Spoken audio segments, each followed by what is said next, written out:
Hello, and welcome to this week's edition of Tax in 10 with me, Rachel de Souza, and Andrew Robbins. We are both tax partners in RSM's London office and have a wealth of experience in dealing with a wide range of private client matters.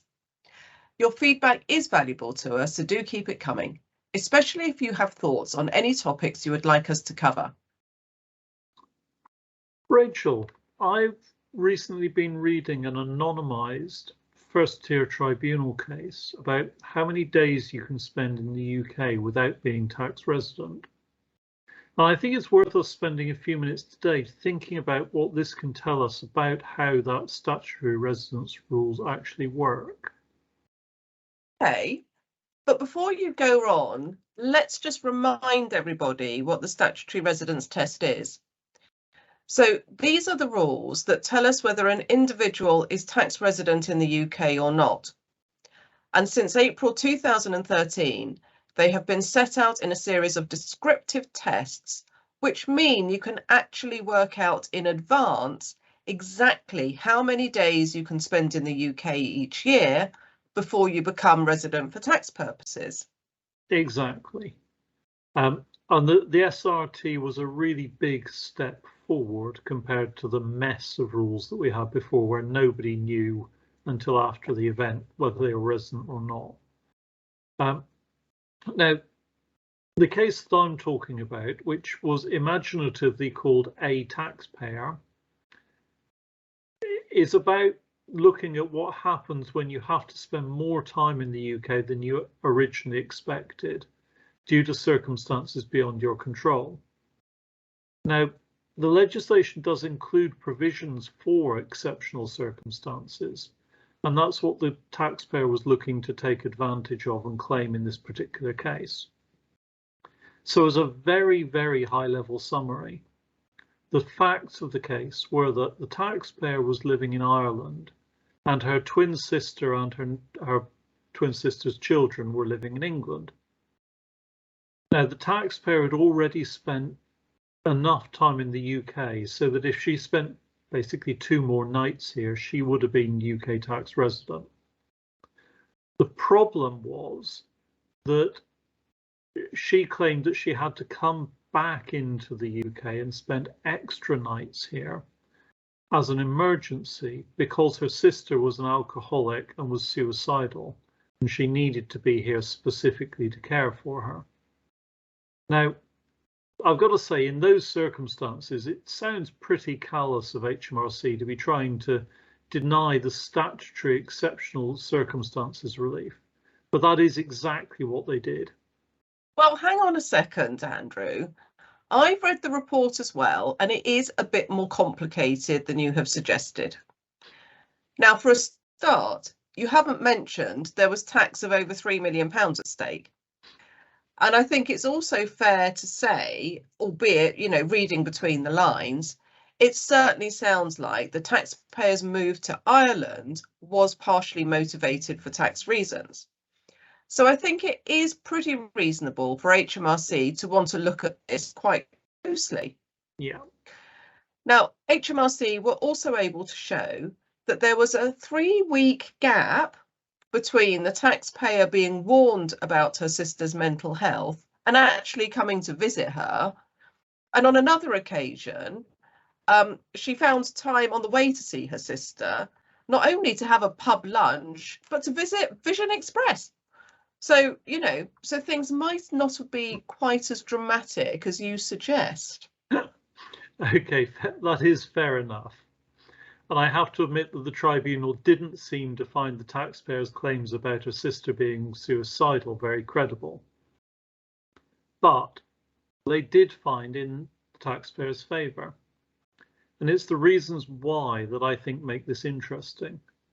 Now, hopefully, very few people will find themselves in the situation that this taxpayer did, but I think there are some wider lessons we can helpfully draw from it.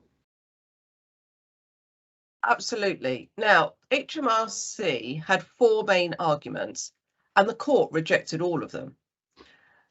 I think the first argument is particularly interesting because the revenue view was that foreseeable circumstances cannot be exceptional. And I think we just need to stop and think, well, what does that mean? And perhaps a different example might be more helpful here. So let's say I had to come to the UK for a medical procedure. And, you know, it's known that, say, 10% of the time this procedure will result in complications. Effectively, HMRC's argument was that if you come to the UK for a week for this procedure, but have to stay 3 weeks because you were one of the ones that suffered the complications, the extra 2 weeks of stay is not exceptional because you knew that there was a chance that it would happen. Now, in the taxpayer's case, the court drew a distinction between the sister coming to the UK knowing that her twin was potentially suicidal and had mental health problems, compared to the reality of what she faced when she arrived, which was her sister was drunk, her children were in desperate need of care, and there was nobody else around who could immediately look after them. So, although that might not have come as a complete surprise, the court decided that this was an exceptional situation. And I would expect the same to apply in that medical example that I've just given. So just because it is possible there might be side effects, that doesn't stop those side effects being exceptional in the rare cases that happen.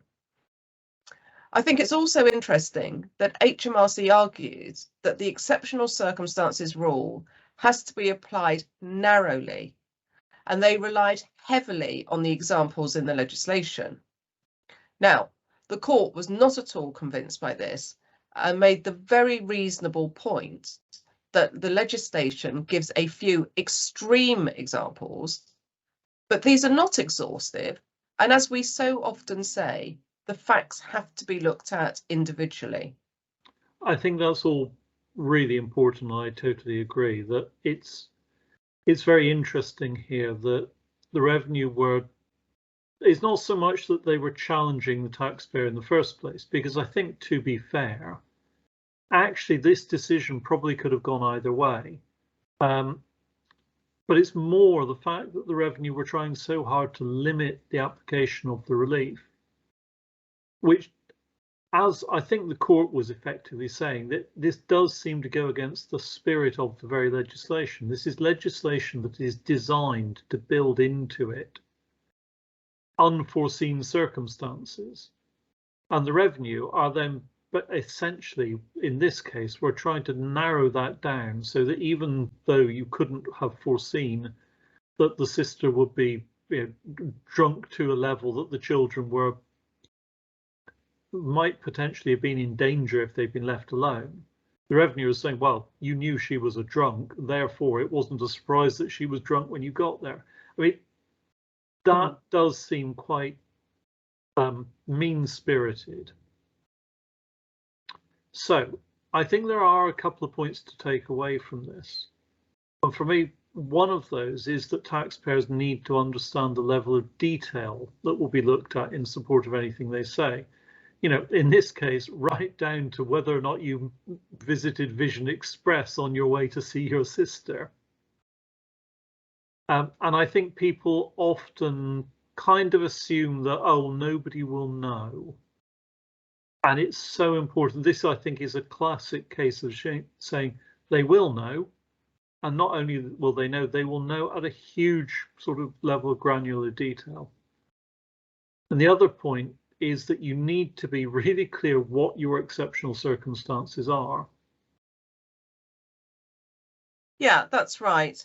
And I think the irony in this case is that the tribunal found that the exceptional circumstances were that the taxpayer turned up to find her sister was drunk and the children in need of care, whereas the taxpayer herself seemed to be arguing on a wholly different basis.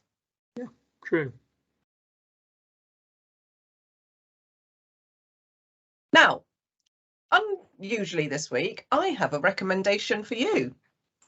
And it's a book called Lessons in Chemistry, and it's by Bonnie Garmus. It's set in the 1960s, and it's about a woman who is a great scientist, But not surprisingly, bearing in mind 1960s, she faces awful sexism. So there is quite a bit of that in the book, which, you know, depending on how you feel about it, will depend on how you would receive that. But she eventually ends up fronting a cooking show on daytime TV, which is a runaway success. And basically, she's drawing on her scientific knowledge in order to do this program. Anyway, I found the whole book funny, tearful at times, certainly heartwarming. And I particularly liked the dog, who was called 630, and he's written in the style of a written, you know, of a speaking character, which I've not really seen in a book before. So I have to say I loved it, thoroughly recommend it. So it's Lessons in Chemistry by Bonnie Garmus. That sounds brilliant, complete with talking dog. Absolutely. So, thank you all for listening. Please do let us have your comments or any feedback, and you can contact us on andrew.robbins@rsmuk.com or rachel.d'souza@rsmuk.com. Bye. Bye for now.